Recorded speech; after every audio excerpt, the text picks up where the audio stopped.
महिला कार्मिकुल समक्षंలో అందరి మొదట మనం కాగడ గుర్తును ఇవాళ ప్రారంభోత్సవం మన మండ రమకాంత్ గారు అఖిల భారతీయ ప్రధాన మంత్రి సంఘ జాతీయ కార్యవర్గ సమక్షంలో కాగడ గుర్తుకే వచ్చేసిందని అనుకుంటున్నాం కాదు. వాటి ద్వారా ఏదైతే బొగ్గుగని కార్మికులు ఉన్నారో వాళ్ళందరికీ అవి సాధించడం కోసం ఆలోచిస్తున్నారు. ఆ కమిటీల ద్వారా ఆ మిగిలిన చర్చల ద్వారా మిగిలిన సమస్యలు ఏవైతే దేశంలో ప్రభుత్వ రంగ పరిశ్రమల లోపల ఎక్కువ వేతన పెరుగుదల సాధించింది మన లక్ష్మారెడ్డి గారితోనే మనకి సాధ్యమైంది. దాని తర్వాత రెండోది ప్రావిడెంట్ ఫండ్ సంబంధించి అందరికి కూడా తెలుసు. సరే విషయాలన్నీ కూడా మన అధ్యక్షులు వారు కూడా మాట్లాడతారు. కాబట్టి నేను చెప్పేది ఏంటి ఒకటే, భారతీయ మజ్దూర సంఘం అనేటువంటిది ఒక నిబద్ధత, భారతీయ మజ్దూర సంఘం అనేటువంటిది ఒక నిబద్ధత కలిగినటువంటి వ్యక్తులు, స్వార్థం లేకుండా పనిచేసేటువంటి కార్యకర్తలతో ఉండేటువంటి నాయకత్వం వహిస్తారు. మన దాంట్లో ఎక్కడో మీరు చూడండి, ఏదైతే నిబద్ధత కలిగి నిజాన్ని పనిచేస్తుంది అందరూ కూడా పనిచేసే కార్మికులే ఉద్యోగం లేని వాళ్ళు ఆ దాంట్లో పనిచేయకూడదు. ఇది మా నిర్ణయం. ఎందుకంటే కార్మిక సంస్థల వాళ్ళకే తెలుస్తాయి. సింగరేణిలో గుర్తింపు కార్మిక సంఘం ఎన్నికలు 7వ దఫా ఎన్నికలు డిసెంబర్ 27వ తారీఖున జరుగుతూ ఉన్నాయి. గతంలో 2-3 సార్లు అడ్డుకున్న రాజకీయ పార్టీలు కానీ కార్మిక సంఘాలు కానీ 12 కార్మిక సంఘాలు ఇప్పుడు ఎన్నికలు వద్దు అని చెప్పేసి యాజమాన్యానికి ప్రభుత్వానికి తొత్తులుగా మారి ఎన్నికలను జాప్యం చేసింది.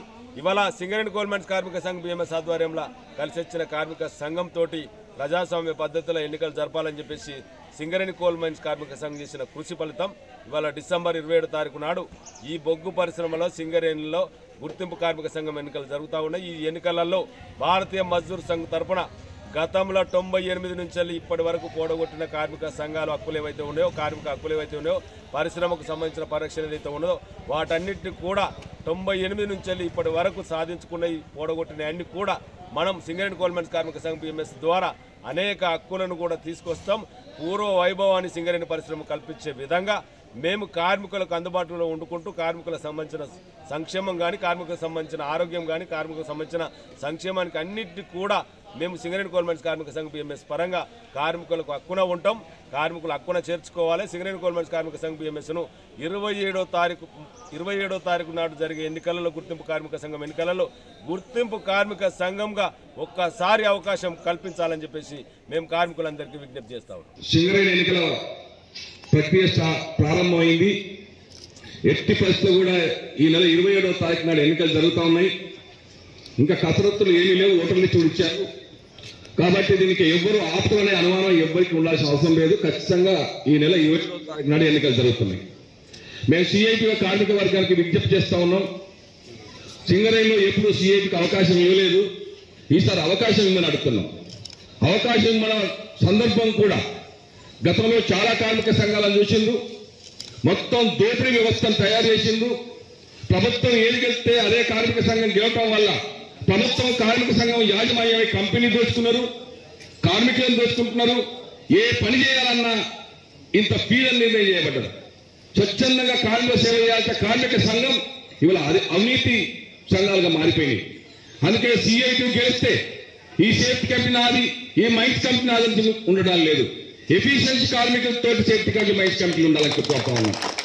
ది కోడ్ ఆఫ్ డిసిప్లిన్ అసలు కార్మికులకి ఇలా ఎక్కడ చెప్పుకునే పరిస్థితి కూడా లేదు. అందుకని మంచి వస్తే అడిగే పరిస్థితి లేదు, ఏది రాకపోయినా అడిగే పరిస్థితి లేదు. క్వార్టర్ రాకపోతే 1,00,000 అయితే 1,50,000 పెట్టుకునే పరిస్థితి వచ్చింది. హాస్పిటల్ పోతే అడిగే పరిస్థితి లేదు, హాస్పిటల్ పోతే రిఫర్ చేయాలన్నా కూడా రికమెండ్ చేసే పరిస్థితి వస్తుంది. మంచిగా ప్రతి ఒక్కటి అలా రికమెండేషన్ లేకుండా ఏ పని లేదు. CIT వేస్తే 100% అవినీతి నిర్మూలన చేస్తామని చెప్పి హామీ ఇస్తా ఉన్నాం. అంతేకాదు ఇవాళ డబుల్ బెడ్రూమ్ మీరు గురించి కొట్లాడుతాను సొంత ఇంటి కోసం. ఇది ఎవరి దయాదాక్షాలు రావాల్సిన అవసరం లేదు. ఖచ్చితంగా CIT లక్ష్యం. రాజిరెడ్డి CIT అనుకున్నదే ఇది. సొంత ఇంటి ఖచ్చితంగా సింగరేణి కళ రావాలని కోరుతా ఉన్నాం. దానికి కేసీఆర్ ముఖ్యమంత్రి ఉన్న దాకా చెప్పిండు, రేపు రేవంత్ రెడ్డి గారు గద్దెకెత్తారు. మీ అందరి ప్రభుత్వాలు ఉన్నప్పుడు మీరు RTC colony, NGOs colony, police colony, ప్రతి కంపెనీకి ఒక కాలనీ పెట్టింది కదా. సింగరేణి కాలనీకి ఇల్లొద్దా? సింగరేణి కాలనీ పిల్లలు పుట్టరా? సింగరేణి కాలనీ దిగిపోతే మాకేమైనా డబ్బులు వచ్చేస్తే మేమైనా కోటీశ్వరులా? కనీసం 100 గజాలు కొనుక్కునే భూమి ఇచ్చే పైసలు కూడా ఇలా పెరిగిపోయినాయి, విపరీతంగా రేట్లు పెరిగిపోయినాయి. అందుకే రాబోయే ప్రభుత్వానికి కూడా మేము చెప్తున్నాం CITగా, మేము కేసీఆర్ గారు రేవంత్ రెడ్డి గారికి కూడా ఇలా బహిరంగ సభలు నేను మెమోరాండం ఇచ్చేసిన. అయ్యా సింగరేణి కాలనీకి సంబంధించిన సొంత ఇంటికల గురించి ప్రకటించండి, మా బినాయి పిల్లలు మార్చండి, 35-40 సంవత్సరాల వయసులో చేయండి. ఆఖరికి మంచిలు కూడా మాకు అసలు మా రొచ్చు వాటర్ కంటే డ్రైనేజ్ వాటర్ తాగుతున్నాం, దానికి ఇటు రాని చెప్పుకోవాలి. దయచేసి రేపు కాంగ్రెస్ ప్రభుత్వం మీరు అందరూ అనుకుంటున్నారేమో ఇలా ఏ పార్టీకి వెళ్తే ఆ కార్మిక సంఘం గెలవడం వల్ల ఇద్దరు కలిసి దోచుకుంటున్నారు. రెండో తీర్పే ఉండొద్దు.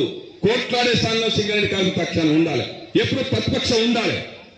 అందుకని మాకు అవకాశం అంటున్నాం. రేవంత్ రెడ్డి గారు కూడా వెంటనే మీ మంత్రివర్గం విస్తరణ అయిన తర్వాత సింగరేణి కాలంలో ఎన్ని నియోజకవర్గాలయో అన్ని నియోజకవర్గాలు మిమ్మల్ని గెలిపించింది కాంగ్రెస్ వాళ్ళు. మరొకసారి మళ్ళీ మిమ్మల్ని గెలిపించాలంటే ముందు మా కోరిక చిన్న కోరికలు. మీ ప్రభుత్వం కూడా ఇచ్చేది ఏం లేదు. మా సొమ్ముతోటి మా కంపెనీ మా డబ్బులే మాకు మీరు అనౌన్స్మెంట్ ప్రభుత్వం ద్వారా పర్మిషన్ కంపెనీ అడిగితే చాలు. ఆ విషయాల మీద దృష్టి పెట్టాలని చెప్పి మక్కన్ సింగ్కి అట్లాగే రేవంత్ రెడ్డి గారికి కాంగ్రెస్ ప్రభుత్వానికి మీ అందరి ద్వారా విజ్ఞప్తి చేస్తున్నాం. ఒకవేళ వీళ్ళు కూడా ఇవ్వకపోతే వీళ్ళ పేద కూడా మనం ఖచ్చితంగా పోరాటానికి సిద్ధమవుదామని చెప్పి మీ అందరికీ హామీ ఇస్తా ఉన్నాం.